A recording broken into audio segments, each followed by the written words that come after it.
Kenapa harga bawang menurun? Pedagang serta mengapa harga bibit mahal? Berapa Pak sekarang Pak? Nih 25 tuh katanya Mas Yis. Di gudang 5 nih 25 ya. Berapa sekarang harga bibit Pak? Nah tuh 75 sobat tadi. Kalau ada di bawah itu patut dipertanyakan. Kalau taju? Taju? Oh lebih tinggi. Perkiraan negara sekarang itu kalau yang Probolinggo perkiraan Iya. Kalau boleh tahu kenapa bibit sekarang semahal itu Pak? Oh sayurnya mahal, katanya ada yang. Oh.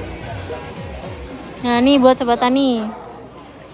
Nih informasi kenapa bibit mahal, karena sayur waktu itu mahal ya. Jadi bibitnya menyesuaikan harga sayur.